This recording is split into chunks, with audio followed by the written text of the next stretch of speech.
I already have all of the judges' emails from Paradigms. NSU, can you throw yours in the chat?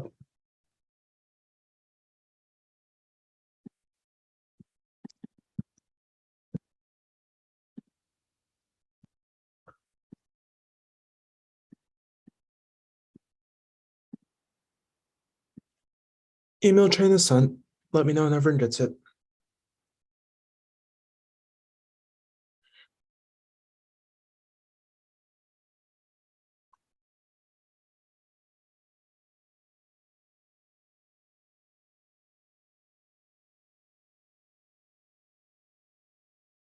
I got it. Okay, so then Ryan and I are good to start whenever y'all are. All right, us too. I'm Elon Arias from NSU. I'm the first speaker, and we're on F. Are all judges ready? 1 second. All right.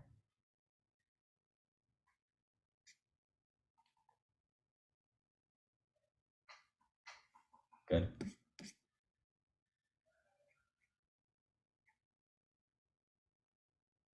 Sounds good.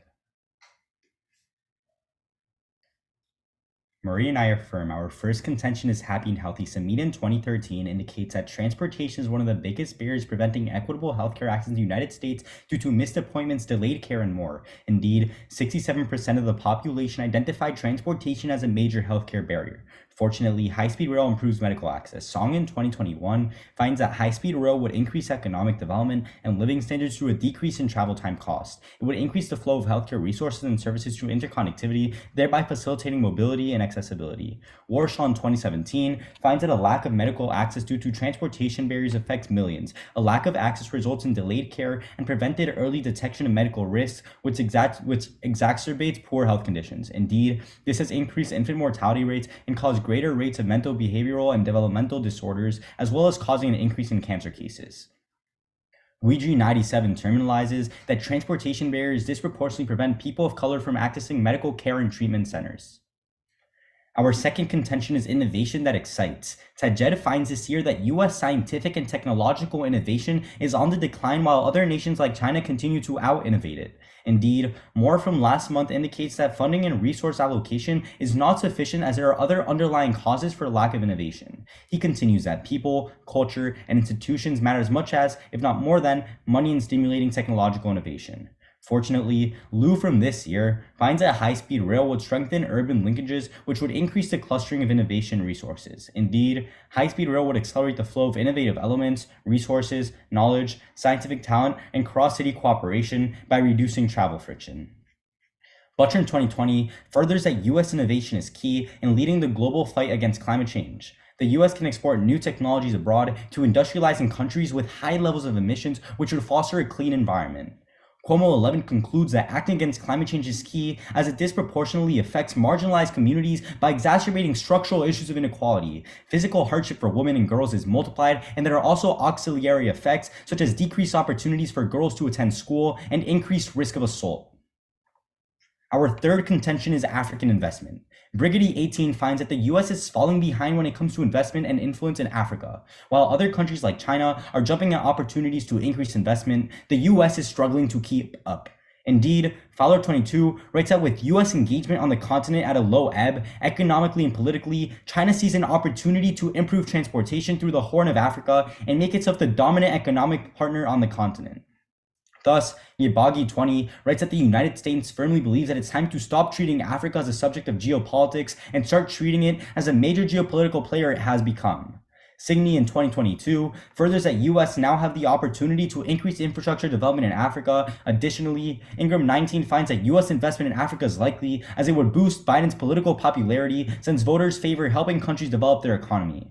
Americans support U.S. active engagement in the world. Polling over several decades shows consistent approval of U.S. assistance efforts, with support particularly strong for purposes such as improving people's health, helping women and girls, educating children, and helping poor countries develop their economies. A 2017 poll by the University of Maryland Program for Public Consultation found 8 in 10 respondents favoring humanitarian assistance and 2/3 favoring aid that helps needy countries develop their economies. Hadcastle in 2020 continues that the incentive has always existed as U.S. high-speed rail companies have been trying to invest at the $11 billion in high-speed trains that would link African countries. Zote 22 finds that the interconnectivity of African countries through high-speed rail would develop an industrial ecosystem that would offer more than 50 million job opportunities. World Bank 18 concludes that job creation is the linchpin for reducing poverty in developing countries. Thus, Marie and I so proudly affirm. For J-Reed's case, can I see the first piece of evidence on innovation and also people support building high-speed rail in Africa? So for the support high-speed rail in Africa, it's just that like it's like basically, yeah, I got it. That's fine. Okay, I'm gonna send case in the chain, by the way.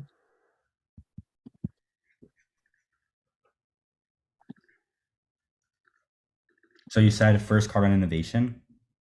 Yeah, first card on innovation, other countries innovating now, US falling behind. Okay.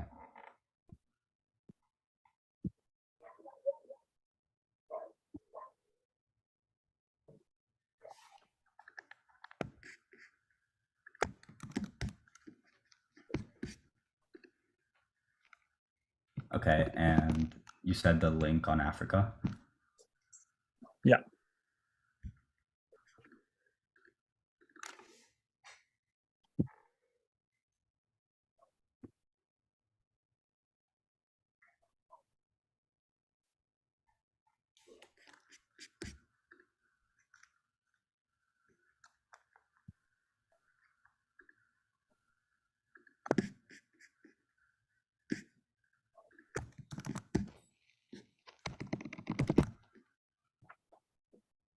Okay, so I sent it. The first card is the innovation uniqueness, and the 4 that follow it are just like all the cards we used for the Africa link. Also, did y'all send the case yet? I'm gonna give thank yous, then I'll send case. Got it. Okay. Receive it. Oh, I got it. Cool. Okay, so I'll just give a quick couple of thank yous if no one minds. First, I'd like to thank Tab. This tournament's ran on time fully every day, and I also think it's really cool that an online option was offered if in-person like debating wasn't feasible for every team. Second, I'd like to thank all of my coaches, Sophia Polly Fisinich and Charlie Jackson, as well as Joe Schmidt, our head coach. Third, I'd like to thank my parents. They've helped out a lot this tournament, which has been really nice. I'd also like to thank some of the friends I've made on the circuit, Anderson, Strake, Seven Lakes, Boston Latin, and a couple other teams, and bassist Chandler. So they've all been really helpful in like helping me debate and like having a good time at tournaments. And lastly, I'd like to thank my partner Ryan for debating with me. Is everybody ready? I'll send case. Let me know when everyone gets it.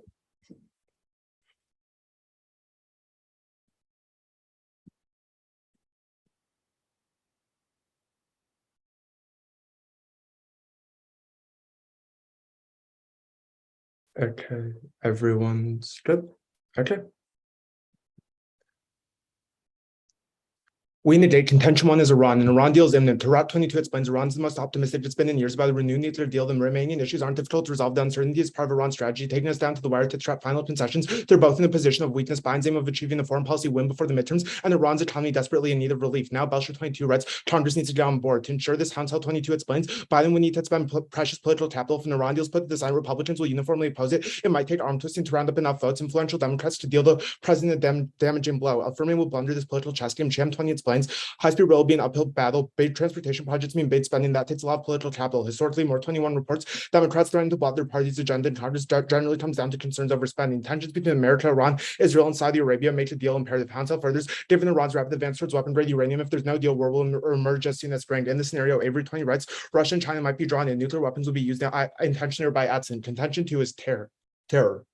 High-speed rail hands terrorists a golden opportunity. Murillo 11 writes, high-speed rails, crowded cars, and easy access provide a tempting target for those who wish to destroy an icon of Western values. Derailments can be carried out in remote areas and can be timed to coincide adjacent to key infrastructure such as power stations. Beyond the bombings, Murillo 11 furthers, a new HSR will include a great deal of digital attack. Derailing and other disasters can be staged simply by hacking or introducing malware. Catastrophe will erupt. Blair 16 writes, a 9/11 event with voting need to attack right away. The restraints to use of nuclear weapons will be swiftly swept aside, and barriers to first use will be at an all-time low. Conventional retaliation, absent nuclear retaliation, would still be devastating. PSR 15 finds 12 years of the war on terror killed 2 million. Contention 3 is debt. Against the backdrop of 40-year high inflation, June 22 writes, as the nation continues to recover economically, now is not the time to increase federal spending. Biden has heeded this call. CBS 22 funds, the government will pay down the national debt for the first time in 6 years, a $1.5 trillion decrease. Affirming puts us on the wrong track. Tool 21 explains high-speed will add more than $4 trillion to the federal debt. Trust costs $200 million, and mile systems are expensive to maintain. Requirements include the replacement of rails every 10 years. Cost also exceeds capacity. Mortimer 20 explains, deeply ingrained federal laws breed a culture that demands too many cooks in the kitchen. The result is cost overruns that kill high-speed rail proposals. A high-speed slowdown would ensue. A tool furthers rail debt can significantly harm national economies. Japan had a debt of $550 billion due to political demands to build money-losing high-speed rail lines that led to 2 decades of economic stagnation. The price for the U.S. would be far greater. Bear 22 explains, prosperity is a bedrock of America's strength in the international arena. Strong recovery at the time of seismic change and persistent crisis will be a key determinant of national security for years to come. As China wins, the U.S. can't afford to slip. Branch 21 explains, peaking powers have become aggressive and provoked great power wars. Decades of growth have given Beijing the sinews of global power since the late 2000s. However, the drivers have stalled. This is happening as aggressive policies have caused negative views of China not seen since Tiananmen Square. Beijing's a deeply troubled power whose window won't stay open for long, and will find it exceedingly difficult to displace the U.S. so long as the U.S. doesn't give the game away. Devastatingly, Dow 15 concludes the next great power war would involve nuclear weapons and my miscalculation, and Star 15 terminalizes a nuclear post-war environment will be too cold and dark to grow food. Humans would vanish forever. Contention 4 is court clog. An American high-speed rail gets soothed into oblivion. McCardle 19 writes, building new rail lines would require the government to buy all the land between point A and B and tear down anything in the way, a great deal of valuable real estate. Further, people have the ability to type the government, and for decades in eminent domain appeals, the U.S. legal system offers citizens unparalleled veto points to block government projects. Rail lines promise endless legal headaches. Thus, CTI 13 concludes the result is a project that will cloud the cash-strapped courts. The lawsuits won't even be won, as Bauer 20 confirms high-speed rail can't be built because there's no right of way. Court cloud stifles innovation. Kirko writes, an increased case flow will delay decisions, which will cause uncertainty over patent and trademark rights and interfere with investments in innovation. Innovation is key, as Torino 7 finds. 50% of annual US GDP growth is attributed to increases in innovation. More specifically, Chandaria 21 spends today's technologies have the potential to reduce global emissions by 2/3. There's momentum building for solutions. US investors are emphasizing sustainable innovation. Action at home ripples globally. Bordoff 21 explains that an innovative clean energy sector may be the greatest contribution to combat climate change. US climate leadership brings down the cost of clean tech for the rest of the world to decarbonize. If progress stalls, Factor 19 warns, by 2050, ice sheets vanish, brutal droughts kill the Amazon, and the planet plunges into a feedback loop of ever hotter, deadlier conditions. Armed conflicts over resources culminating in nuclear war are likely to result. End of civilization, concluding the human race has 1 decade left to mount transition. Thus, we negate. And was that fine for everyone? What? Okay. All right. I was just asking the speed was good. Oh yeah. Okay. Can I have Mario and PSR for C2, please? Yep.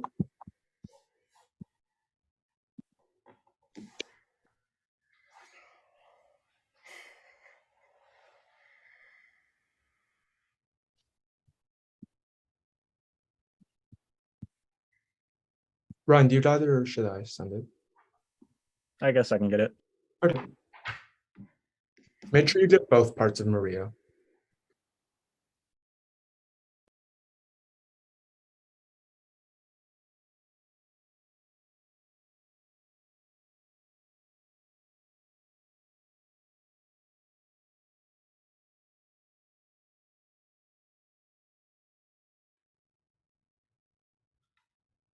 Both are sent. Okay, I'll let you know once I get them.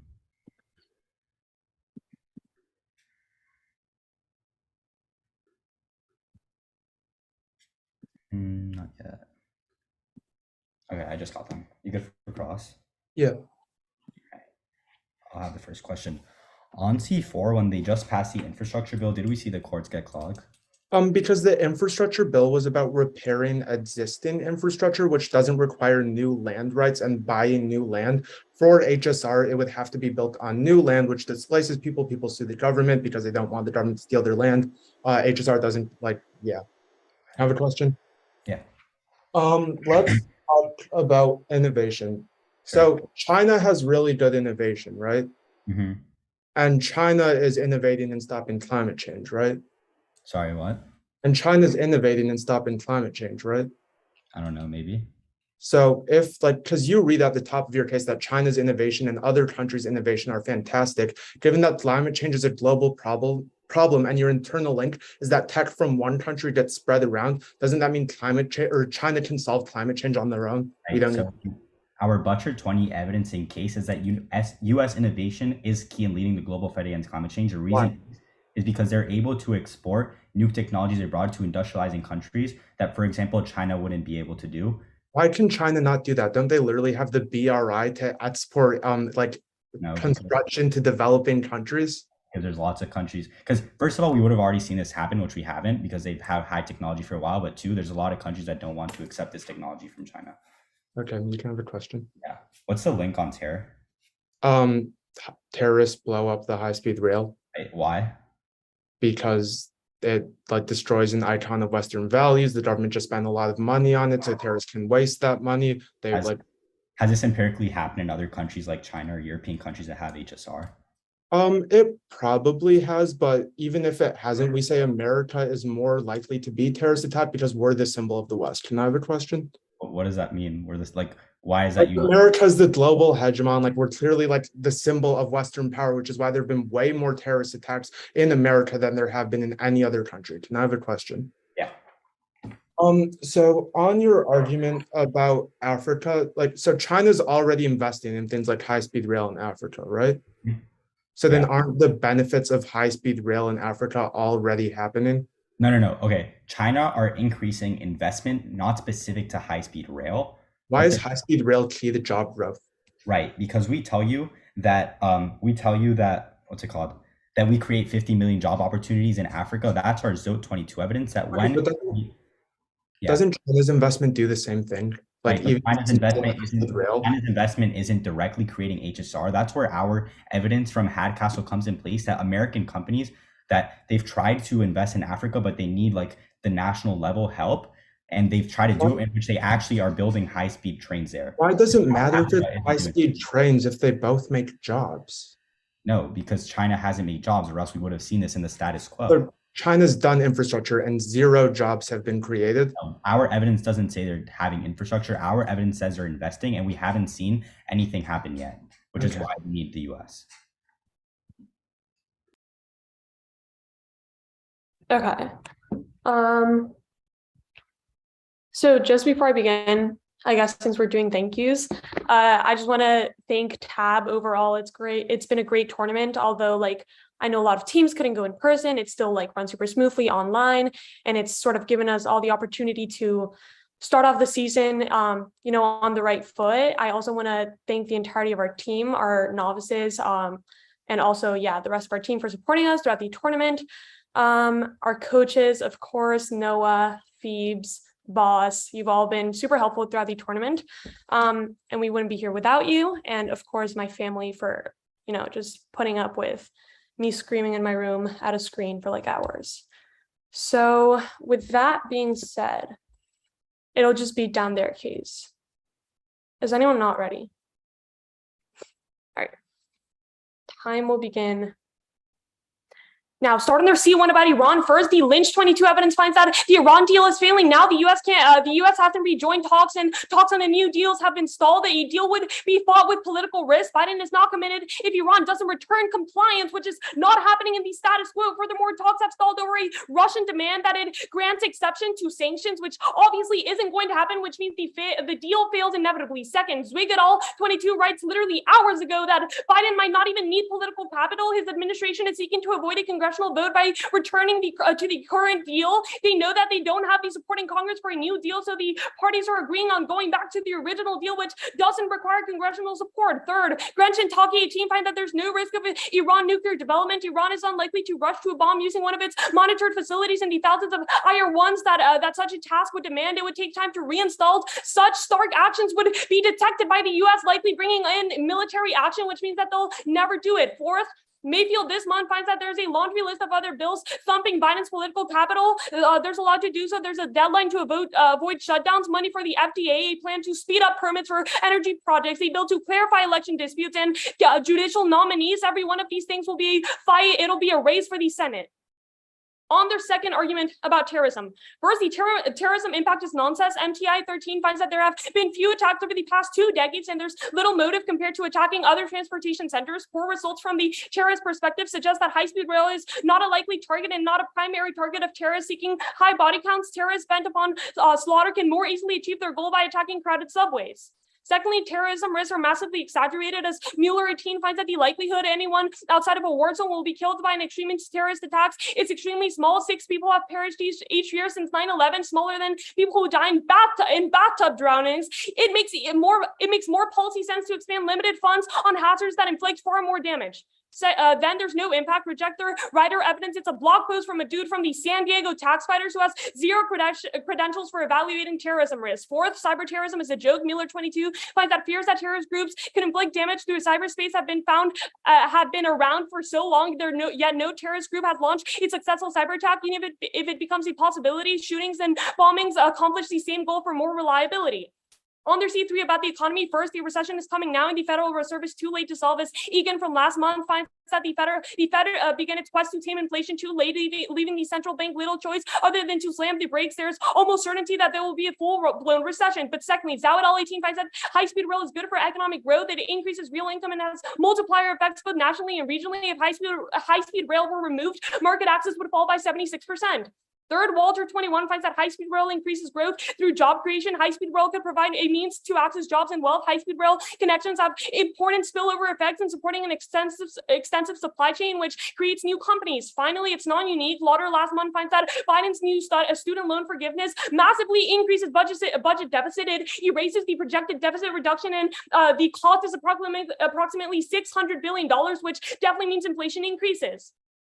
On their C4 about court clock, first, there's all causes to court clock. Musteller 22 finds that there are as many as 20,000 cases waiting for a resolution in Wisconsin. And before the pandemic, it now takes more than 8 months for the average felony case to be resolved. The pandemic prompted court systems to nearly halt their legal precedents. Second, other measures solve court clock, as Land and Bronson 21 finds that COVID-19 court shutdowns have led judges looking for more ways to trim the docket to remove cases quickly. Some courts and judges require that all civil suits be mediated before they go to trial, which increases the cases. Third, Plumber 12 finds that the federal high-speed rail plan doesn't need new land. It can work on existing rail, meaning that the extent of the lawsuits never occur, and it also means that on net climate change becomes better in our world because we use less land than like projects like infrastructure railways, which means that on the long term, we're better for the environment. Can I say we build high-speed rail on existing rails? Yeah, and then the response after that too. So yeah, responses 3 and 4 on court clog. Let's see. The last response was that we build it on existing railways. Yeah, Ryan, that Okay. So there's only 3 responses on court clog, right? Yeah. Okay, cool. Oh yeah, can I also see cyber terror is risk? The risk of cyber terror is low. Yeah. Okay, cool.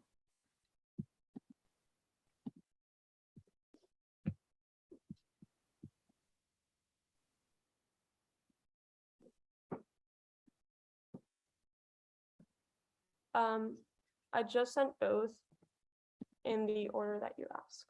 Okay, once we get it, I'll tell Ryan. We'll run some prep. Yep.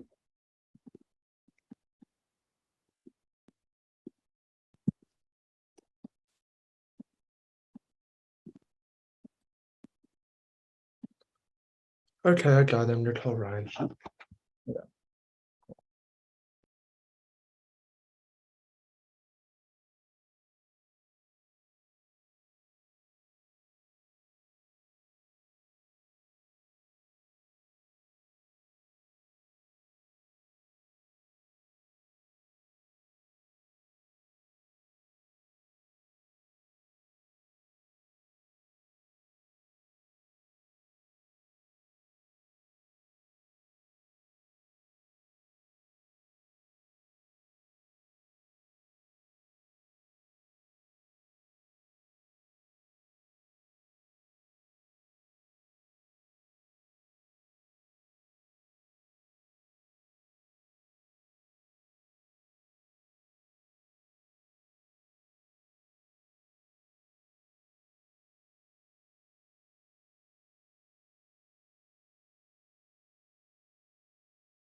By the way, that was 2:05, I think.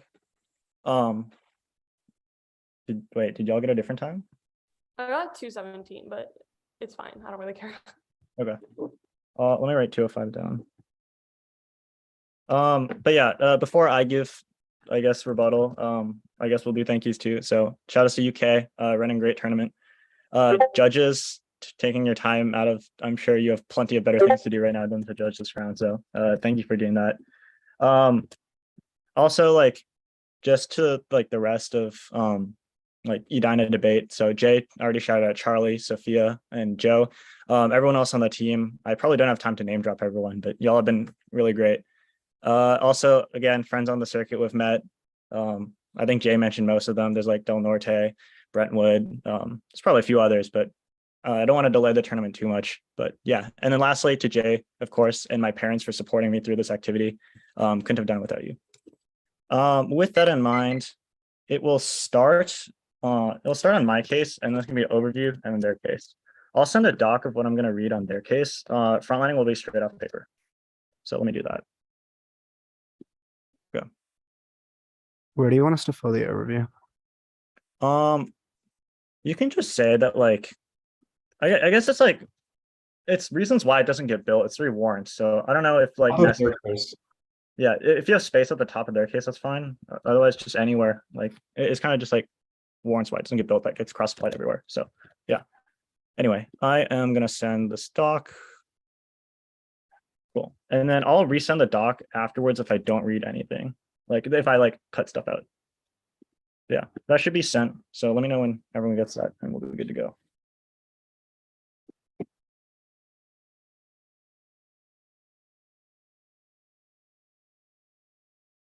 I'll just wait for like the first thumbs up I see. Okay, cool. Time will start on my first word. On Iran, first they say the deal is failing. No, our evidence indicates it's passing right now. Then they say that Biden needs political capital. That we say that Biden still needs Senate approval for the Iranian deal. Then they say there's no risk, but Iran won't proliferate. But we say Israel perceives that they proliferate. They say there's other bills, but they don't list the other bills. And we say that it could anger other Democrats like Manchin because of increasing spending. Then on terror, first they say there's no motive. We say yes, there is a motive because they want to destroy an icon of Western values, and also it's brand new, and they don't have the incentive nor the capacity for any other form of infrastructure besides high-speed rail. Then they say there's Mueller evidence about how there's small amounts of people dying. That's because there's no HSR to begin with. Then they say there's Ryder. We don't read Ryder evidence, so I don't know what they're indicting. Lastly, they say the risk of cyber terror is really low. We say that HSR has never been digitized before in the past. It's the only form of infrastructure. Planes aren't connected to the internet. They literally ban cell service, but high-speed rail is uniquely able to be hacked and cause derailment. On debt, first they say inflation is increasing. No, the Washington Post indicates that GDP is increasing. The status quo and unemployment at its lowest of all time, so we're not headed toward a recession. Then on the jobs trends, group them both. We say that there's a current crisis right now, and we'll probably respond to this on their case. But furthermore, Flynn finds that automation will always take out most of the jobs, taking away 46% of American jobs. So obviously there won't be a net benefit. Companies will just use machines instead of people. Lastly, they say that student debt is increasing. No, we say that it's $1.5 trillion all at once. Plus, you also have to make the cost for maintaining the rail, which definitely means that there's more spending. Lastly, on court clog, they say the first response that there's alternative causes. We say that so you're clogging the courts even more. They say that alternative measures run. No, they say the current courts are overrun right now. So obviously these alternative measures didn't work. Lastly, they say there's Plumer evidence. There's Plumer evidence talking about expanding Amtrak. Obviously, there are rails across the entire nation for high-speed rails to be built upon. It's only by Amtrak. Let's go to their case. At the top, first, first live guilt. They want to explain the virgin infrastructure will have a high-speed rail class that didn't serve the automobile, airplane, and oil lobby push. Second is backlash. Financially explained that planning has been canceled for HSR projects. Public opposition made factor objection to relation system noise, physical barriers, and decline property value. Third is workers. GTO 9 explained that glowing retirement throughout the rail sector result in shrinking pool of experts, including engineers, planners, managers. Expertise likely to lag behind a new major program. On health, first thing start for the root cause. Mueller 11 finds that 112 million American adults are struggling to pay for healthcare. More than double feel that they don't have to pay.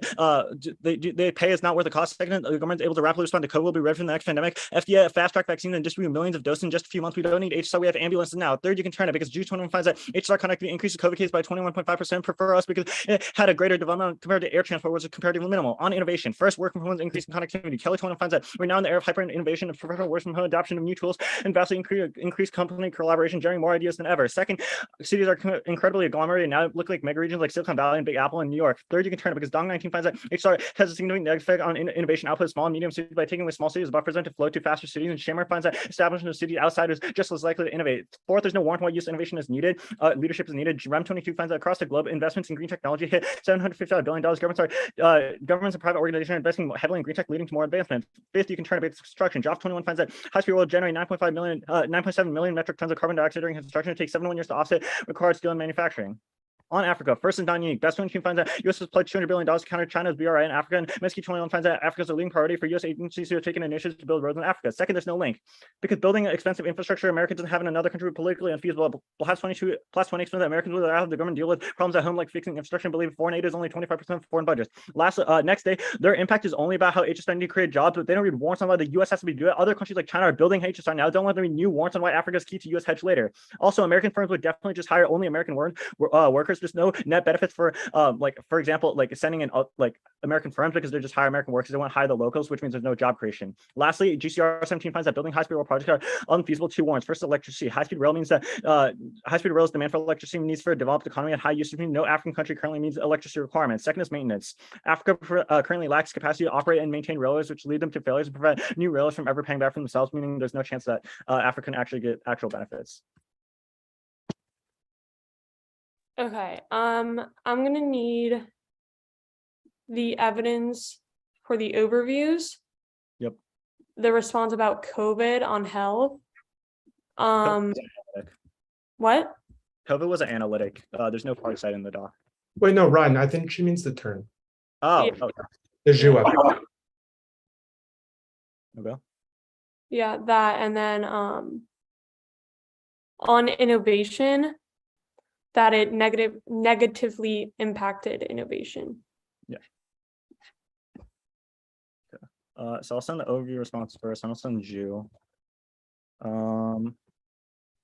the way, these were all off of cut cards. We just have a rhetoric doc that we use. Yeah, I know.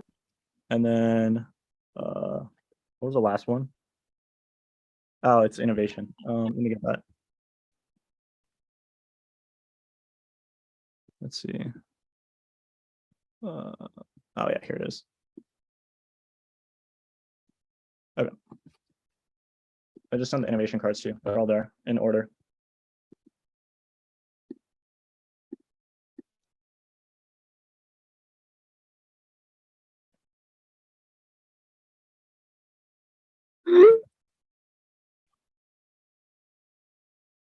You all good? I think I just got it. So wait, so 2, 3, 4 is the overview stuff? Yeah, sorry, I think the numbering's a little off. But yeah, 2 through 4 overview, HSR spreads infectious diseases, and then Dong and Shema are for innovation. Okay. That should be everything, right? Yeah, Elon and I are gonna take a little bit of prep. I'll Okay. hold my timer.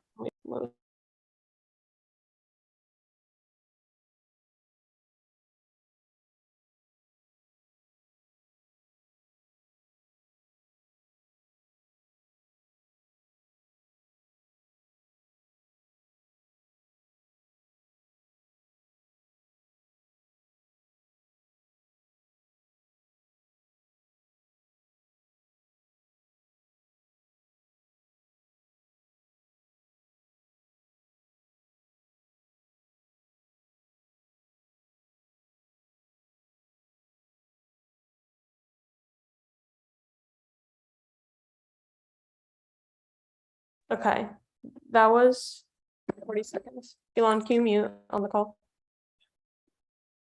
Okay. Can I take the first question?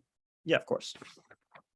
So on RC1 about medical access, you read this response about how high-speed rail increased COVID cases.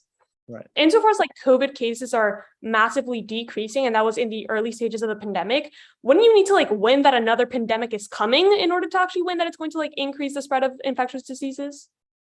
I mean, I'd say another pandemic probably would be coming. Also, even if it's not you don't read evidence for that, right? Also, even if it's not a pandemic, the fact remains that if it transmits diseases, then diseases are always going to exist, right? Otherwise, you don't have a uniqueness. No. You had to make the response. You had to make a uniqueness claim of oh, infectious disease is on the rise. That's why we can't spread it. You can't just like assert that like infectious diseases are going to be spread. Like those things should have like already been happening through like other infrastructure projects, right? You need to win a uniqueness claim that another pandemic like COVID is coming, and then that's going to increase.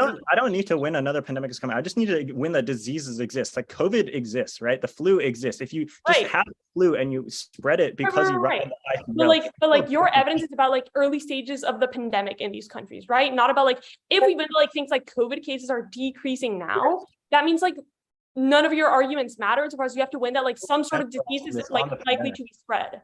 Hang on. I think you're over centralizing this on the pandemic, right?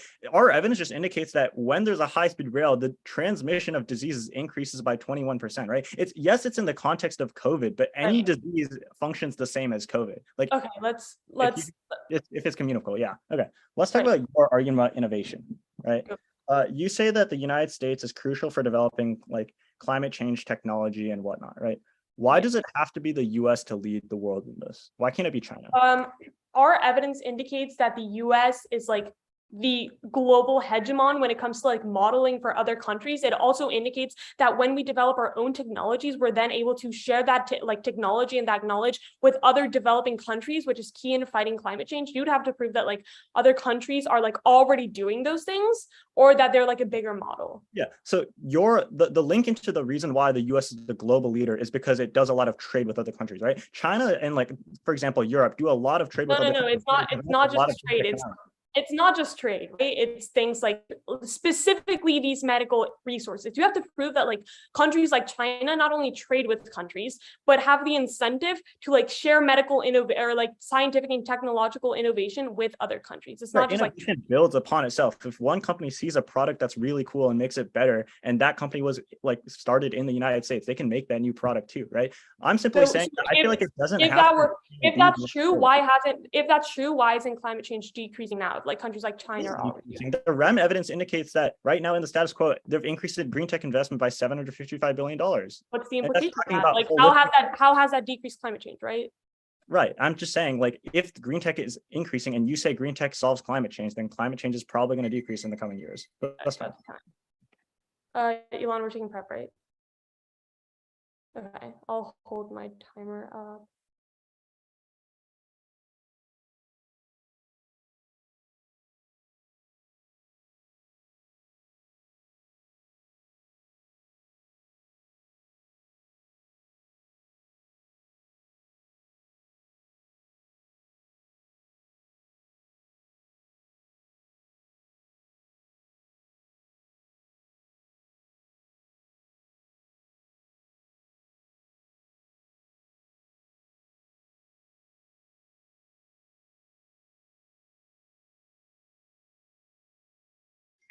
That was 32 seconds. Maria, mute yourself. It's going to be on their overview, then my case, and then their case. Is anyone not ready? On the overview, first group, the first two things, they tell you that like lobbying and backlash means it's not going to happen. However, Chanel 21 writes that pro-HSR lobbying checks for other industries, a coalition of business and labor groups is calling on Congress to include billions for high-speed rail. The high-speed rail coalition is asking Congress to allocate $205 billion, meaning there's lobbying going towards HSR too, which means that this lobbying doesn't even matter. It's going both ways. But even then on backlash, we tell you that people are supporting it right now. Insofar they're paying the government to pass this on workers specifically, which is their third thing. We tell you that investment solves training and labor problems. A new industry with tons of investment creates a market for those with digital experience, even if they're old folks. Now the plan attracts labor, specifically on medical access, which is where we're winning. Samina 13 writes that transportation barriers decrease health access to 76%, 67% of the population. Song 21 writes that HSR will increase the flow of medical research and services, reduce time costs, and more. And Warsaw 17 writes that a lack of access affects millions by decreasing the likelihood of early detection of health issues. With Greasy 97 terminalizes that Black and Hispanic individuals are disproportionately affected by those barriers. I'll give you a few responses. First, they tell you that like people won't be able to pay. We have two responses. First, 67% indicate that transport problem is the main thing, and like second, access to the prereq, as long as they're able to get to like these hospitals and actually receive care is the most important. But then they tell you that we have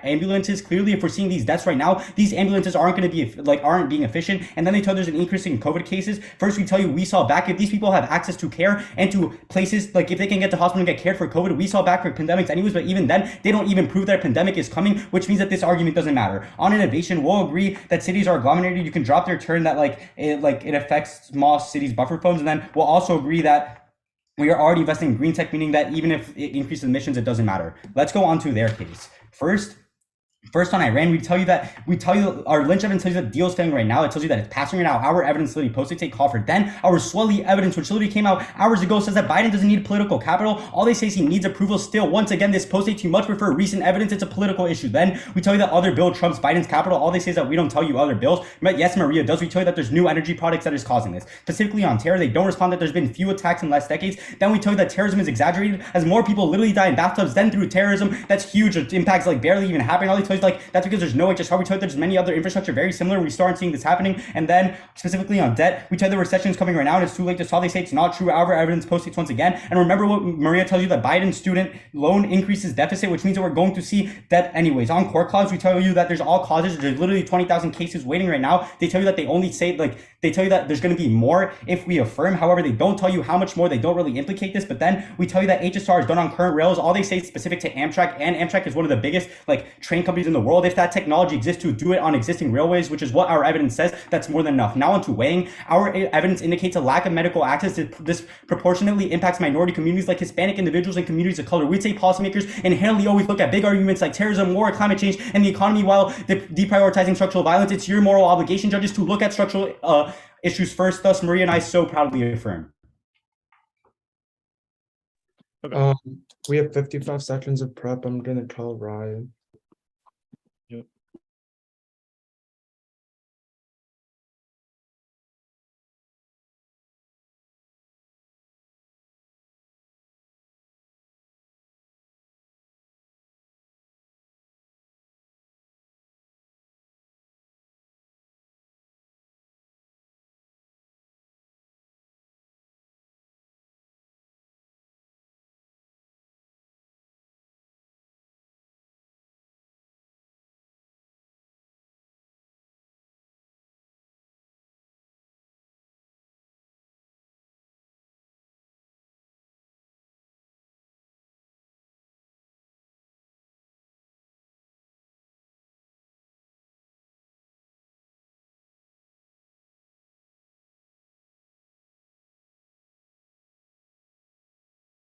That was 50 seconds. We have 5 left.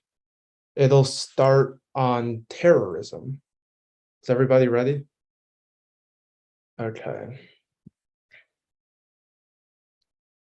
Vote on terror. HSR is an ultra-appealing target for terrorists due to ease, deadliness, and emotional blow of an attack. A single derailment would permanently kill the concept and cause U.S. to launch retaliatory nuclear strikes across the globe, causing extinction. They made a couple responses. The first response they make is that there have been few attacks. Again, the reason for this is they don't have something to attack. They have conceded that HSR is a really new thing that the United States government, they have conceded spends $4 trillion on, which means there's a much incentive for terrorist attack. They've also conceded the capacity question. That's the only piece of infrastructure that can get cyber attacked, which is why HSR gets attacked before any other type of infrastructure, which means it gets attacked. They say terrorism is overhyped. No, it isn't. And even if it is overhyped, if there's an HSR, that's a target for terrorists. They've conceded the Murillo evidence, which finds that's incredibly easy to attack because all it takes is one piece of malware. Their last response is that they can attack other things. No, they can't. They have conceded that HSR is the only thing that can get cyber attacked because it's the only thing that's digital technology, which means that it comes first. It's easiest for terrorists to attack. That point, it outweighs their case for a couple of reasons. First, it links into their argument about being ignored by policymakers. They themselves make the response that terrorism is overhyped, which means people look frowned or people don't really pay attention to it in political discussions, which also means that's ignored by policymakers. Second of all, we'd say extinction outweighs their link on case because it subsumes all of their impact. It's the worst impact on magnitude because it kills everyone, kills all the groups they talk about as well. Third of all, we'd say that extinction is also under prioritized because no one thinks it will happen because it hasn't happened yet before, which means extinction also isn't talked about enough, which means your ballot also votes for that. The next place you can vote for us is our argument, or actually no, go to the court clock. You can extend the fact that there's no right of way to build high-speed rail per the buyer evidence. Their only response is that you build on top of Amtrak lines. First of all, they have conceded that Amtrak doesn't span the whole country. Second of all, their evidence about Amtrak does not use the words high-speed rail once. It's just talking about other upgrades you can make to Amtrak. At that point, our argument is simple. We say because there's no right of way to build high-speed rail lines, the high-speed rail does not get built, which takes out their argument about healthcare because their whole argument is that people take the train to fit things, but they've conceded that high-speed rail doesn't get built in the first place, which takes out their link. Go to their case. The first thing that you can extend is our turnabout small cities. What we say is pretty simple. Small cities will get hurt by high-speed rail because high-speed rail doesn't stop in small cities. It only connects big urban centers. There are two implications of this term. The first is that it takes out their argument about health because they have conceded that high-speed rail doesn't go in small cities, which means people can't take the high-speed rail to the hospital because it doesn't stop near them, which fundamentally delinks their argument about health because high-speed rail doesn't go where anyone needs to use it for healthcare. The second implication is the internal link into innovation. They just say that, oh, there's other big cities, but they have conceded, or actually, no, I'm not going for that application. The next place you vote first is our turnabout construction. We say high-speed rail construction emits 9.7 billion tons of carbon dioxide. The implication is that it leads to more climate change, which that we say causes extinction due to rising ice levels. They say innovation is happening now. That's fine if innovation is happening right now. We say that this is such a massive increase that you can't pull out the thing that pulls us over the brink. Also impacts to health because during times of climate change, there's more airborne diseases which hurt people's healthcare. Are you good for cross? Yeah, Can I take the first question? go ahead. So on your case, at the end of it, you say that we can see that high-speed rail doesn't get built. Doesn't that nuke the entirety of this debate? Not really. There's still some arguments we can go for if it doesn't. So like, if high-speed rail doesn't get built, terrorists can't attack it. Your arguments don't happen. Terrorists can attack some limited construction. You say What? That makes no sense. You say word for word, high-speed rail doesn't get built. Like, can we agree to like take that response and support it nukes the entire debate? No, can I finish? There is a way terrorism can happen. You say that they will build on top of Amtrak lines. That's still some marginal amount of construction that terrorists can attack. What? Yeah, because you say that'll be built. Your only analysis is high-speed rail doesn't get built. That's the only thing you say. Also, even in the process of construction, even if it doesn't get finished building in the first place, right? The construction that still increases emissions is probably still in the negatives. And also the terrorists can attack said construction, which still generates some risk of an impact. Okay, that makes no sense, but you can take the question. I think it does make sense. Okay. Let's talk about healthcare, right? So how will people take high-speed rail to the hospital? Like, will someone in, I guess I can't give any Minnesota specific analogies because no one lives there. Will someone our evidence in like our argument isn't even like in China, for example, it's not even that they built like centers specifically in an urban center, but that, for example, now people, instead of having to like go like 3 hours to a center, they can drive to a pretty close center, even if it's not in that city, which on net increase things like access. It's not that like it's going to be exactly an urban rural. People drive to the high-speed rail place, then take the high-speed rail to another place, then go from there to the hospital. No, it's just that centers are inherently built throughout the entire country, which increases interconnectivity. Right now, there's absolutely no way for people to get to urban centers. How do like, think about it logically. If it interconnects the entirety of the country, it means that on net access is going to increase. How do people get to the hospitals if the high-speed rail doesn't stop near them and doesn't stop near the hospitals? It does so. In places like California, for example, we're seeing that it definitely does, and it connects California urban. doesn't have a mile of track, but even if it did, the California rail lines go from like LA to San Francisco, and it connects and it connects rural areas as well in that process. Stop in rural areas. Imagine like see a 200 it connects mile it. No. It definitely does. It definitely does. But you agree it doesn't per the Don reference. I'm so confused. Like no, but our empirical analysis, both in China and California, finds that it, one, does definitely stop in rural areas. Two, even if it doesn't, it on net still increases access to closer centers, which is like comparatively better to your world. Okay, that's time on cross. I think we have like 2:20 or something, right? We've used used 45. Because I think y'all use 30 seconds before summary. 40 plus 32. Yeah. Whatever that is. I don't know the math either. Elon, you're good at math. How long do we have? 150. Okay, great. I'll hold up my timer when we start.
Okay.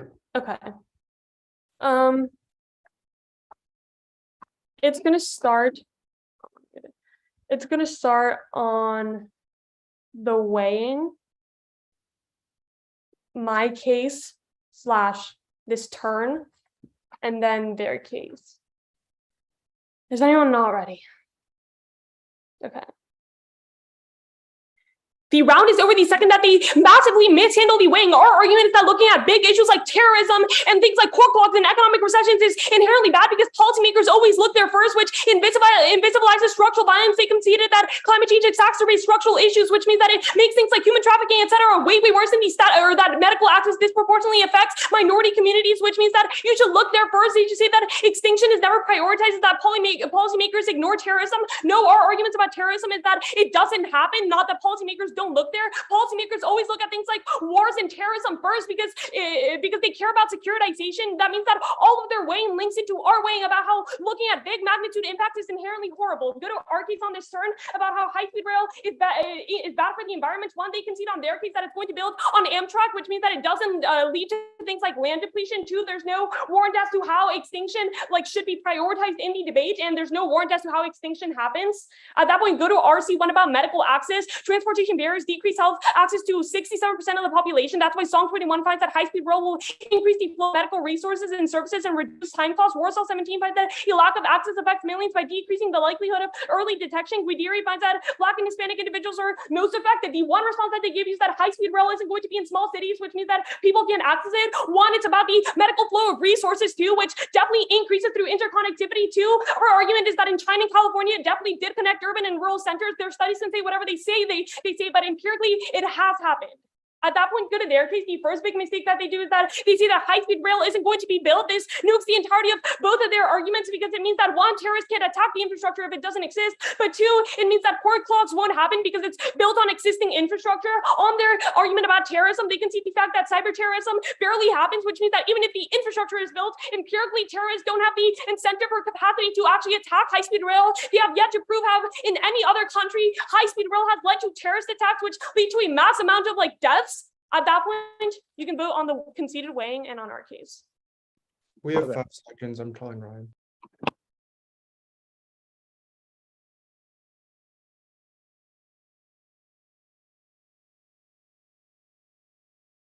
Okay. The order is going to be really quickly on the whether high-speed rail gets built debate. Then on the structural violence framing versus extinction weighing. Then I'm going to extend terror. Then I'm going to extend the turn on emissions on their case and do the weighing. And then I'm going to extend the link into small cities on health. Hope I'm good. Okay, cool. They've conceded for the buyer evidence that high-speed rail doesn't get built because there's no right of way for the first place for America to build it. They say it's built on Amtrak. Doesn't matter if it's built on Amtrak because Amtrak isn't across the entire nation, so high-speed rail doesn't get built. They say there's no nukes around, but no, we say that you presume for us because we're next, so there's no reason of passing the policy in the first place. You could have done it on other things. Let's go to the weighing debate. They say address structural violence framing first. No, they've conceded a few responses. First, they said that they tell themselves that terrorism is overhyped in summary. Hold them to that line. Don't let them make new implications off it in final focus, which means that terrorism still definitely links to the structural violence framework. Even if you don't want to buy that, they've conceded Jay's analysis that extinction has a cognitive violence against it because no one can imagine what a world would look like if it was extinction, which means it's always under prioritized. Furthermore, we'd say that extinction still subsumes their arguments because we say that you can still impact the people of minorities who aren't being represented because it also includes in extinction if the United States launches nuclear weapons which cause a nuclear winter. Let's go to terror. Extend it. We say that high-speed rail is really bad because it allows terrorists to attack it in the first place because they have a unique incentive to attack an icon of Western values that the United States just spent millions of dollars on, and they do this by doing things like blowing up the track or by cyber attacking, which is completely conceded. High-speed rail is the only digitized form of infrastructure that is able to do this, meaning that the only form of infrastructure that has the capacity to be attacked. And we say when this happens, the United States retaliates by launching nuclear weapons, which is really bad because it causes extinction through a nuclear winter. We can't grow food. Let's go to their case though. First, extend the turn on emissions. We say that by increasing, by affirming the resolution, you increase construction for the production of high-speed rail. Even if you want to value that construction happens, we still say it is really bad because it causes massive amounts of increase in CO2 for example, steel and concrete manufacturing. They say it's about land acquisition. No, it's about construction. Which at that point, the rest of the turn is conceded that in the short run, sure, there might be green tech investment, but in the like once you affirm the resolution, that the fact that we don't have enough time to catch up per the Lincoln extinction means that ice caps are going to melt because because of the massive amounts of increase in CO2, which means that it caused extinction because now like the entire world's flooded. Also, it links into their argument about hospitals because climate change empirically increases the risk of airborne diseases, which is another link into their framing. Also, extend the link on small cities. We said that it's only built from urban to urban areas, which means that rural areas don't get the benefits that they talk about. This is cold conceded because investors have no incentive to build in rural areas because they don't have rates of return, meaning that on its terminal defense of their argument, there's no way people can access the high-speed rail to go to the urban areas if it doesn't get built in rural areas to begin with. Great round, guys, and thank you all for judging. Great round. Thank you for judging.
All right. Is everyone here? I think we've kept y'all waiting long enough. Cool. The decision's in. Starting off by saying congratulations to all debaters here for making it to the finals of the UK season opener. Huge accomplishment. You should be very proud of yourselves. The decision is a 2-1 for the negative from Adina. I guess Zane's sat, so Zane, if you want to go first. Yep, thanks. Give me 1 sec to pull up my ballot. Okay. So, okay, I guess I'll start with the weighing. So on the weighing debate, there isn't a response from the con for why I shouldn't prioritize invisible violence. It's also extended in the pro final focus. It was read in pro summary. So for me as a judge, there's conceded weighing that invisible violence comes first. I'm pretty sure my other judges agree with me too, that on the weighing debate, pro's ahead. Or at least the pro weighing is true in this round. Con attempts to link in via the terrorism argument and says terrorism is also a form of violence that gets ignored. But I think there's 2 problems that the pro final focus does an extremely good job pointing out. Number 1, they say that terrorism isn't a realistic fear, whereas the problem with invisible violence is people acknowledge that it is a problem and then ignore it because there's bigger impacts. Number 2 is that terrorism does get a lot of attention. So it's something that's talked about despite it not actually having relevant impacts. So for those 2 reasons, it's not a contradiction in my mind, or it's not a link in from the con's argument to the pro weighing to say that like, oh, they said that you should ignore terrorism because it's a small impact that links to their weighing.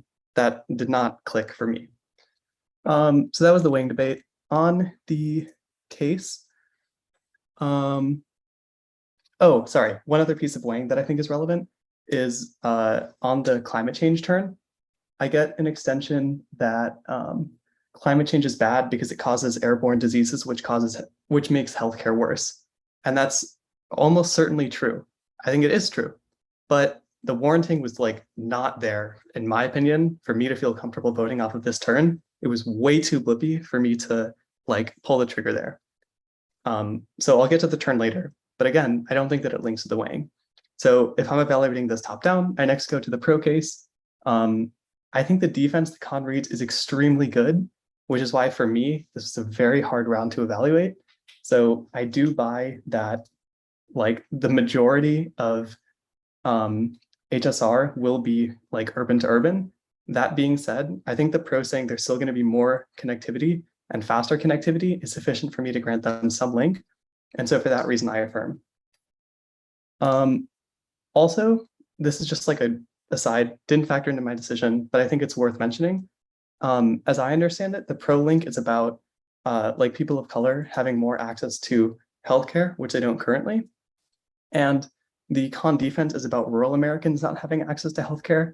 I don't think that these 2 groups are synonymous. My understanding is also that people of color tend to live more in big cities. I could be wrong about that, but I think that could have been brought up by the pro to make their argument stronger, or like the defense less mitigatory. But again, I think it's mitigatory. I think they wouldn't link, so I vote pro. On the climate change argument, I also think that, the response that it'll partially be built on Amtrak or like on existing rail is sufficient for me to say that like the impact is severely mitigated and like building high-speed rail in the US isn't going to cause climate change that'll melt the ice caps and drown the world. That felt like a little bit too out there for me. So yeah, even though I do grant you guys the construction turn, I don't think it's sufficient, and I don't think that it links to the weighing because I think the Lincoln was too blippy. Lastly, on terrorism, I can still evaluate it. I think that the con isn't winning their link here, mainly because the Mueller evidence is like extremely good. And I thought the articulation from the pro was also very strong, saying that it's not just that cyber attacks have never happened, because then con can say, oh, that's because it wasn't a symbol of the West. Or like, oh, that's because they didn't really want it. That's because it's not happened in America. It also says it's like not feasible and it's a totally overblown fear. So for those reasons, I affirm and don't buy the con's arguments.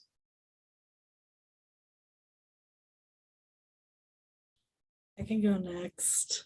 Okay, so I saw stuff actually pretty similarly, just a couple of small differences that changed my ballot.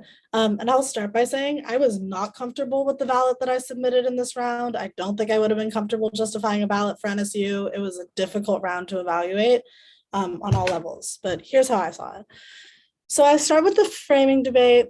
First thing, I think NSU, you are not going for the right stuff here. So Adina's argument is a semantical one based on a misunderstanding of your case argument. You say that terrorism is overblown. They take that to mean frowned upon in policymaking circles and deprioritized. It means the opposite, right? So it's clearly not a link to framing, and you need to be making this argument, but you don't.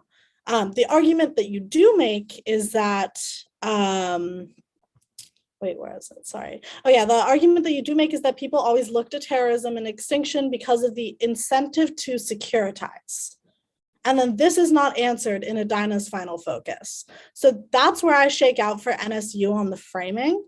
I have a tough time trying to figure out if NSU winning this beats Adina's cognitive bias stuff. I end up thinking it does, because if we always have an incentive to securitize, and that's what we've always done empirically. Even if there's a cognitive bias against extinction, it seems that the bias towards securitization is stronger. Either way, I have to intervene to resolve the framing debate in a way that is uncomfortable. But when I look to NSU's case to see if they're winning offense, I think pretty decisively they are not. Because of the small cities turn. So I buy that high-speed rail deprioritizes small cities, which means there's maybe comparatively less healthcare access in the alternative, but even if not, it's at least terminal defense. The neg also concedes 2 front lines on this in the final, which makes me feel uncomfortable voting on it until I remember that they were new from the AF final. So the AF summary needs to handle this instead of just saying we're kicking the turn by conceding the defense and then reading 2 new front lines in final. You can't do that. Like, I can't grant the front lines. So I have a conceded turn, which the implication of it as a turn is not that clear. But I at least think that it grants terminal defense on the case. I don't think NSU links to framing. So then I have to look for other offense to vote on. I tend to agree with Zane about the climate change turn. The articulation of climate change linking into extinction that I get in summary is rising ice levels, which I flowed because I thought it was funny. And that's like, not a thing. So that's, I cannot vote on that. There's not an internal link extension at all. And the link into framing is new in second final, so I'm not voting there anyway. So I end up giving Adina at least marginal case offense, but even if I didn't, I guess I could go for the presumption warrant that's blipped in the second final.